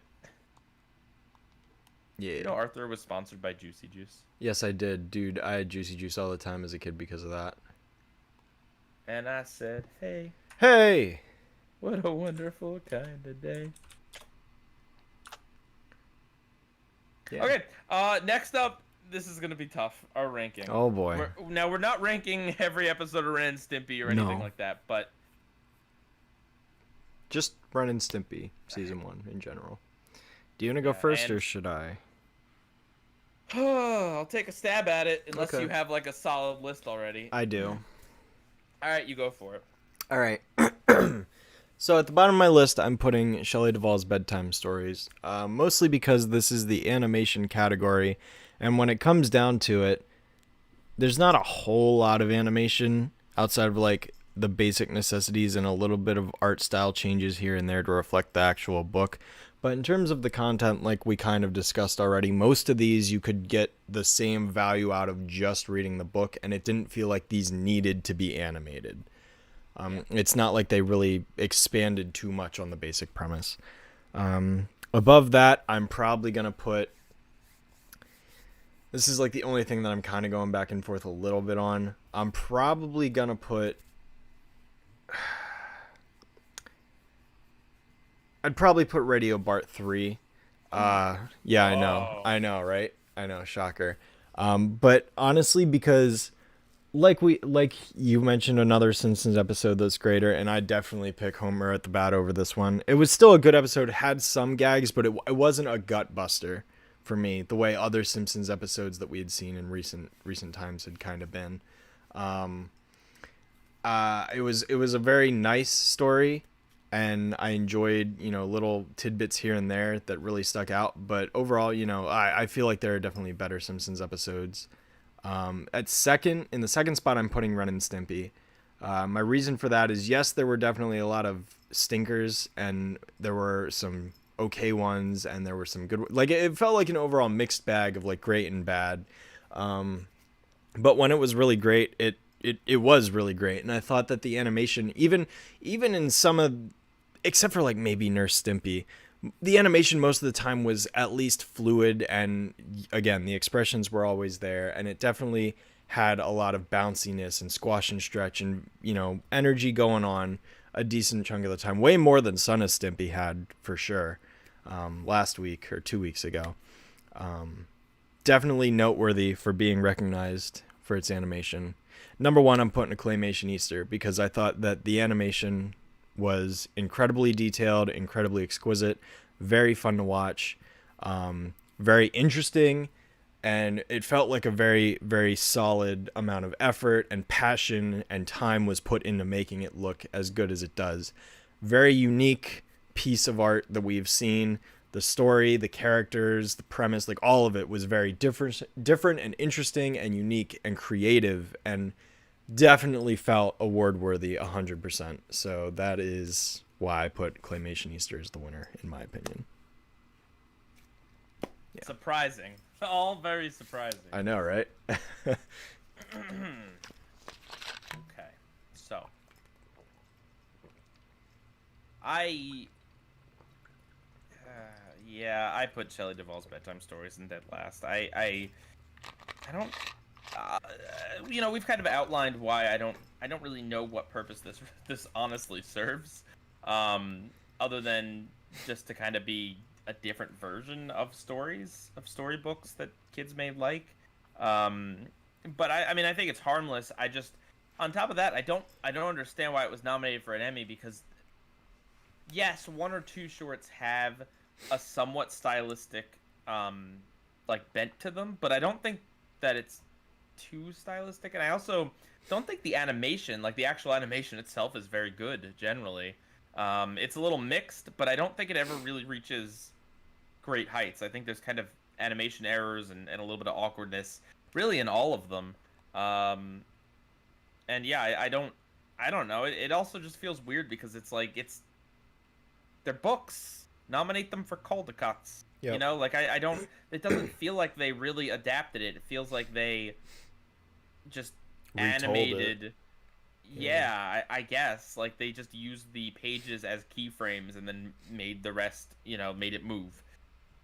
But, whatever. I will admit it, getting celebrities to voice it is certainly interesting. But, so yeah, that's dead last. That's the easy one.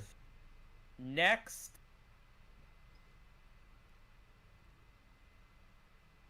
I'm going to put... I'm stuck on this. I think I am gonna put Ren and Stimpy third. I agree with someone who said in the chat that if it was just Stimpy's Invention, I think that would score it a lot higher in my book. But just the whole season, it's got some boring episodes. You know, like not all of it is transformative and interesting. Some of it is, not all of it is. So this is a case where I think less would have been more. But I definitely came out of it with a bit more of an appreciation for the show.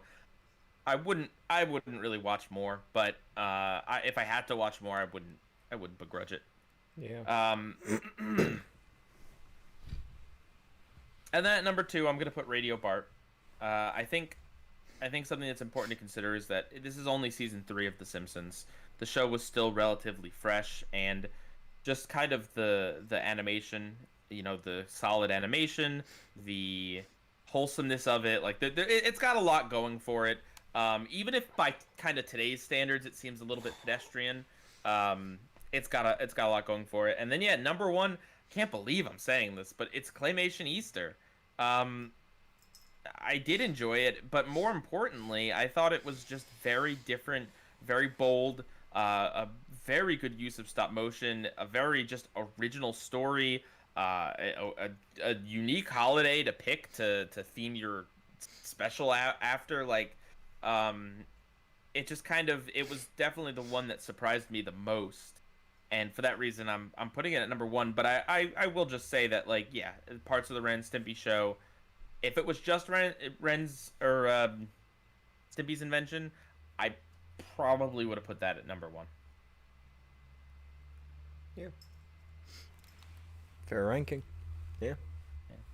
Yeah, Bart the Murderer, that is another episode of The Simpsons I like more than Radio Bart, and I think is better. I think they probably picked Radio Bart, maybe just because it's kind of an all-around episode. Like, you don't really need to know much about the show, or I don't know. I'm sure in the commentary they talk about it. I know for a fact they mentioned Claymation Easter.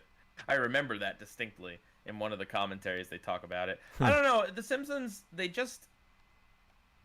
have such a weird history with the Emmys, and that a lot of times they don't pick their best episode. They pick an episode for various reasons. Like, they try to appeal to something or other, and then it doesn't end up working. Yeah. Like, or it gets beat out by something that's better that year, or whatever, or it gets robbed, like with Ren and Stimpy or Pinky and the Brain Christmas. Right. So, yeah. Okay, what won the Emmy, bud? Alrighty, so the winner was, believe it or not, a Claymation Easter. Hey! Yeah, and I think that's totally fair and deserved.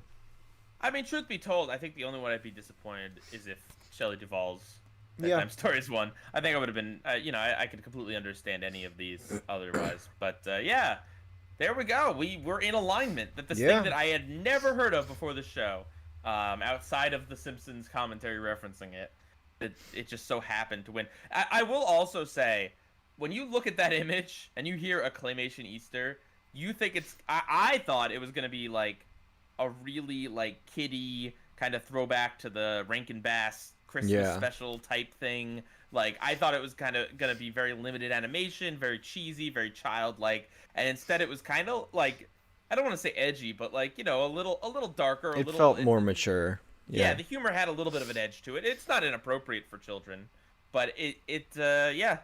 And yeah, I mean, we didn't even talk about all of it, but like some of the gags, like at one point he gets run over, and like his bunny suit, his skin, and his skeleton are all standing next to each other before each one of them flops to the ground.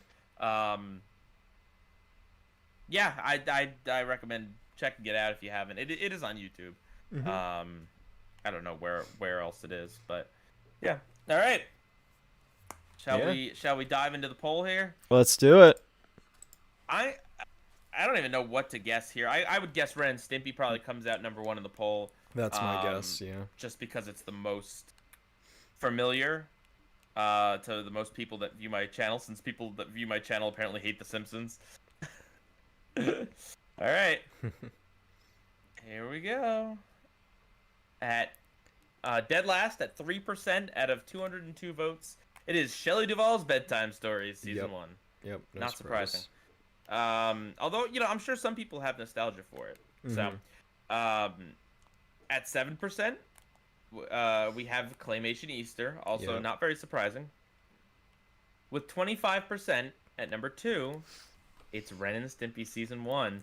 And once, with 65%, Radio Bart takes it. How about that? Wow. Okay. Well, there you have it. Radio Bart. Crowd favorite. Interesting. Yeah. We got there. All right. We did it, YouTube. Well, you're right. Lisa's Wedding and Trees of Horror 6 did win, and they both very much deserved it.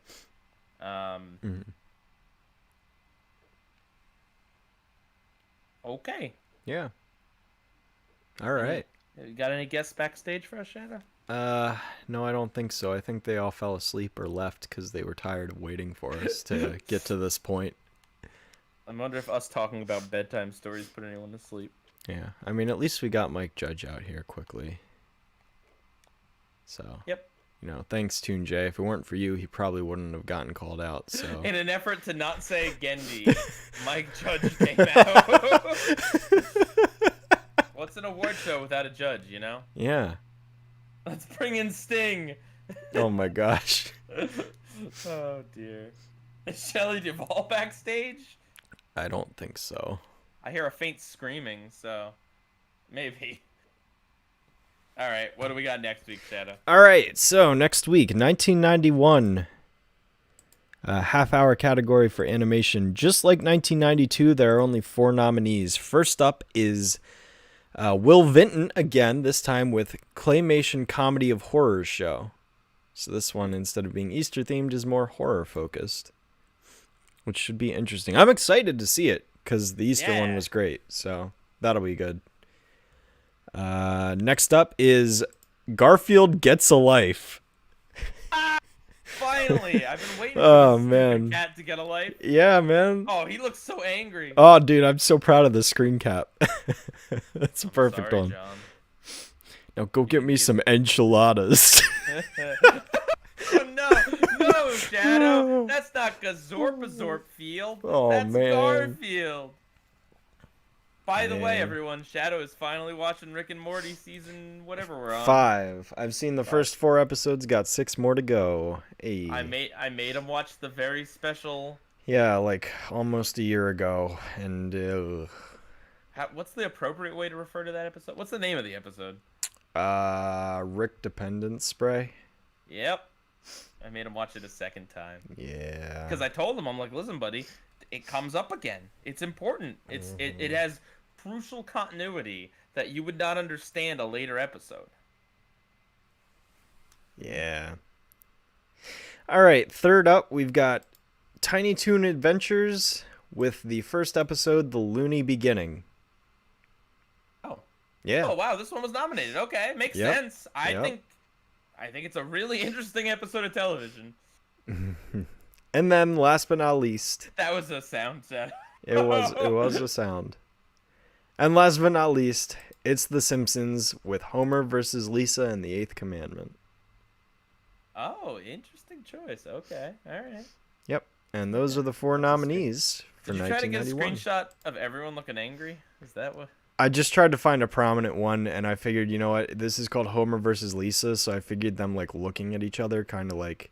Lisa's like, stop! And Homer's like, angry. I don't know. I felt like that would capture it, kind of. So, because I haven't seen the episode. I don't know what happened, so I just looked for something that was visually representative. But, well, you see, Lisa gets the Bill of Rights. No, she gets the Bill of Rights? You mean the 10 Commandments? Yeah. I was going to say, these aren't the amendments. It's something completely different. What is Homer for capital punishment and Lisa's against? Is that what the episode's about? Lisa's really into the Old Testament. Oh, okay. It's oh dear. Oh man. Sorry, I was confusing it with a different episode. Okay. Oh man. Well, I tell you what, did someone say Tiny Toon Adventures? Mike Judge. Why are you here again? Because I like my cartoons small. Beavis and Butthead, it was small. King of the Hill was pretty big. It was pretty popular. But a hill is small. Well, yeah, it is just it is a tiny mountain. You're right. Texas is known as the small state. No, that's completely dead wrong, Mr. Judge. Texas is the Lone Star State. Texas is the king of the hill state. To some people, yes. That's probably what they know it as. You know, back in Texas... Oh my gosh. we value a certain amendment more than the rest. Which amendment is that? Is it the 8th by chance? Sure. Oh dear. Oh man. We value the amendment to control women's bodies, I tell you what. Oh, that's not an amendment. All right, Mr. Judge, please get off my channel. I mean, I believe the 19th is women's suffrage. That's like the closest you can get, though.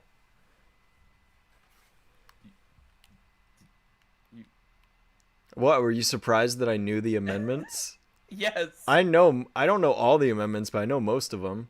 All right, amendment number 1 means free speech. Correct. It means I can say things on Twitter and no one can cancel. Well, that's not true.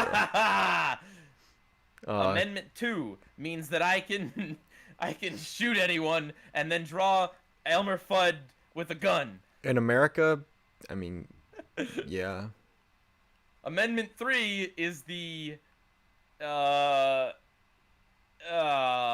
it's the right to throw tea in the harbor.